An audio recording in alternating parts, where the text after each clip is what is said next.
So today was the second of 6 Ducati World Premieres where they announced their new bikes for 2022, and in this particular episode they revealed a couple of new Scrambler models. First up, the 1100 Tribute Pro, and then also the Urban Motard. Now this is a bike I've been hoping they build since I reviewed the Scrambler Night Shift, more on that later. Quite handsome looking machines, I'm sure you'll agree. So in this video I'll go over all of the details and tell you everything you need to know. But before we get started, a quick shout out to my channel sponsor Pegase Moto. They make the best GPS tracker that I've tried so far, and not only does it help to keep your pride and joy safe, but it also logs all of your ride data and lean angles to the app for reviewing afterwards. There's no subscription model, just pay for the device, wire it to your battery, install the app, and you're good to go. And on top of that, there's a €20 discount at the moment if you use the code MOTOBOB20. There's a link to their site in the description. Now the Tribute Pro is pretty much based upon the existing Scrambler 1100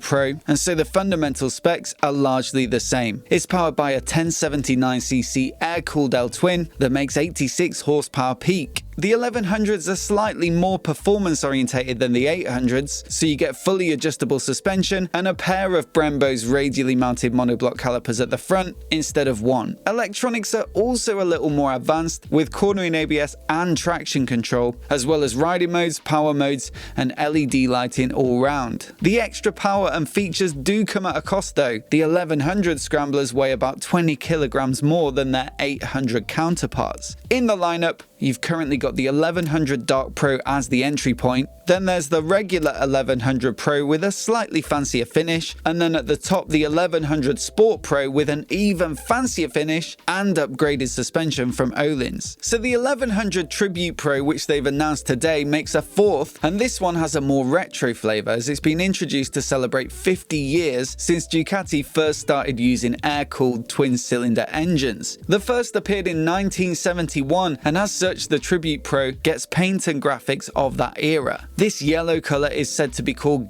Giallo.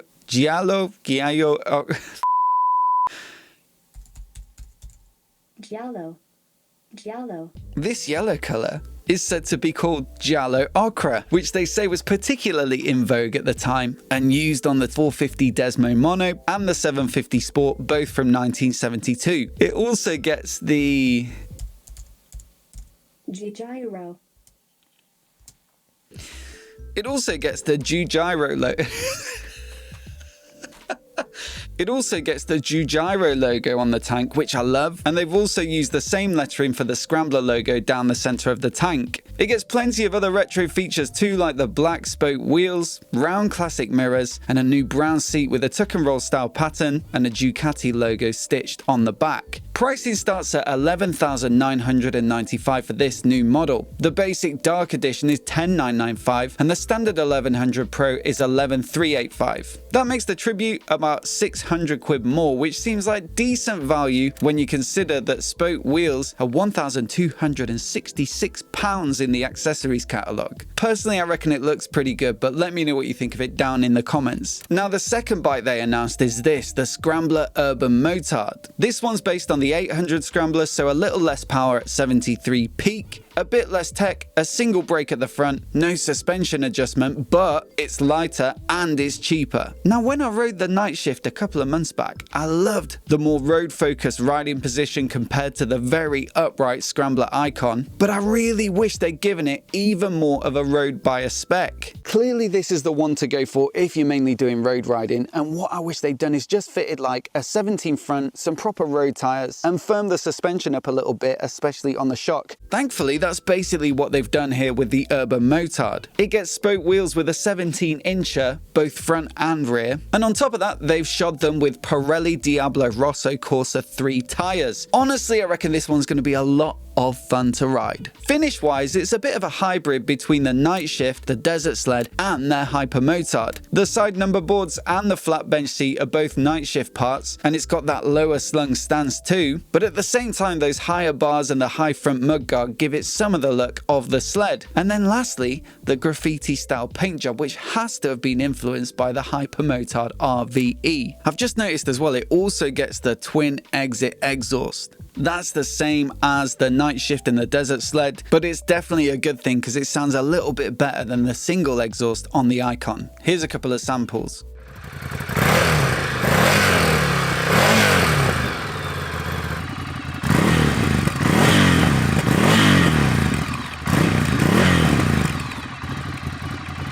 This one's £10,395, which is a couple of grand more than the standard Icon, and right between the Night Shift and the Desert Sled. A slight predicament there, so which one would you go for? The more muted Night Shift, the louder Motard with better tyres, or the Desert Sled with its extra off-road capabilities? Let me know down in the comments below, and if you're new here and you want to see more videos like this, hit subscribe and I'll catch you in the next one.